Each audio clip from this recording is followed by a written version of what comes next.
যেহেতু পাশের হার খুবই কম ছিল, সেক্ষেত্রে আমরা চাই তারা যেহেতু নতুন নীতিমালায় যাচ্ছে, আমাদের পিডি রিটার্ন ভাইবা 3 ধাপে উত্তীর্ণ হতে হয়েছিল, কিন্তু 19 নম্বর নিবন্ধন থেকে পিডি এবং ভাইবার মাধ্যমে উত্তীর্ণ হতে হবে।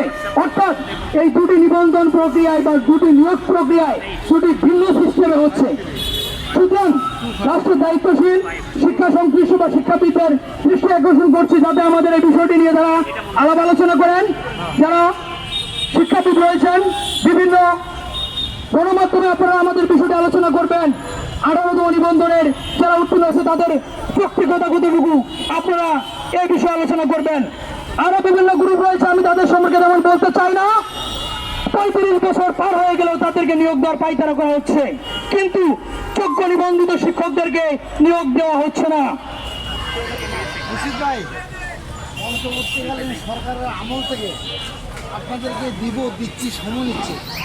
আজকে আপনি দীর্ঘ সময় সচিবালয়ে কাটাইছেন, আপনাদেরকে লিখিত করো মানে শর্ত কিছু কিনে লিখিতভাবে দিচ্ছে কিছু আপনাদেরকে। আমরা দীর্ঘ সময় থেকেই আমাদের যৌক্তিক দাবি পূরণের জন্য আন্দোলন সংগ্রাম করে আসছি। ষষ্ঠ গণবিজ্ঞপ্তিতে সুপারিশ বঞ্চিত হয়েছিল 16,000, সেখান থেকে আমাদের এই বিভিন্ন দীর্ঘ সময়ের আন্দোলনের ফলেই 11,000কে সুপারিশ করা হয়েছে। এরপর কিন্তু এখনো প্রায় 6,000 মতো যোগ্য প্রার্থী সুপারিশ বঞ্চিত। আমাদের নিয়োগ দেওয়ার জন্য আমরা বিভিন্ন সময় স্মারকলিপি দিয়েছি। স্মারকলিপি দেওয়ার ফলে আমরা কোনো সদুত্তর পাই বা দৃশ্যমান কোনো পদক্ষেপ দেখতে পাইনি, যার ফলশ্রুতিতে আজকে দেশের বিভিন্ন জায়গা থেকে আমাদের সহযোদ্ধারা এসেছেন। তারা যৌক্তিক দাবি আদায়ের জন্য এই মানববন্ধনে প্রেস ক্লাবের সামনে দাঁড়িয়েছেন।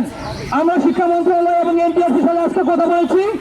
এনটিআরসি কথা বলার পর তারা শিক্ষা মন্ত্রণালয় আমাদেরকে পাঠিয়েছে।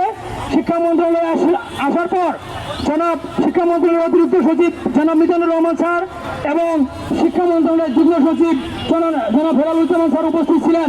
তারা আমাদেরকে আশ্বস্ত করেছেন আমাদের বিষয়ে এনটিআরসি কর্তৃপক্ষ এবং শিক্ষা মন্ত্রণালয়ের সাথে আলোচনা করে দ্রুত সময়ের মধ্যেই সুষ্ঠু পদক্ষেপ নেবেন বলে আমাদেরকে মৌখিকভাবে আশ্বস্ত করেছেন।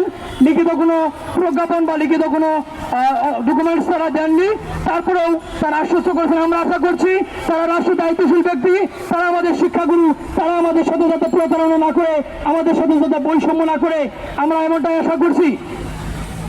ধন্যবাদ আপনাকে। আপনি কি শেষ করবেন, প্রোগ্রাম শেষ করবেন আজকে নাকি কালকেও থাকবে, এটা ধারাবাহিক থাকবে? হ্যাঁ, আজকের এই শান্তিপূর্ণ মানববন্ধনের আমরা এখানে আপাতত আমরা সমাপ্তি ঘোষণা করব, কিন্তু আমাদের যৌক্তিক দাবি যথাযথভাবে বাস্তবায়ন না হলে আমরা প্রয়োজনে আরো কঠোর কর্মসূচি দিব। কারণ আমাদের এটি একটি যৌক্তিক দাবি। আমরা প্রিলিমিনারি রিটেন এবং ভাইবা 3 ধাপের পরীক্ষায় চূড়ান্তভাবে উত্তীর্ণ হয়েছি। আমরা কোনো দয়া চাই না অথবা আমরা কোনো বিশেষ সুবিধা চাই না। আমরা চাই আমাদের যৌক্তিক দাবির বাস্তবায়ন। প্রিলি রিটেন ভাইবা পাশ করলে বাংলাদেশের প্রায় প্রত্যেক জবেই চূড়ান্তভাবে নিয়োগ দেওয়া হয়। আমরা সংগঠনের নাম বলেন, আপনার নাম বলেন। যে আমরা 18তম শিক্ষক নিবন্ধনের চূড়ান্তভাবে উত্তীর্ণ ও 7ম গণবিজ্ঞপ্তিতে সুপারিশ বঞ্চিত প্রার্থীরা। আমি মোহাম্মদ খোরশেদ আলম, একজন সুপারিশ বঞ্চিত প্রার্থী। ধন্যবাদ সবাইকে।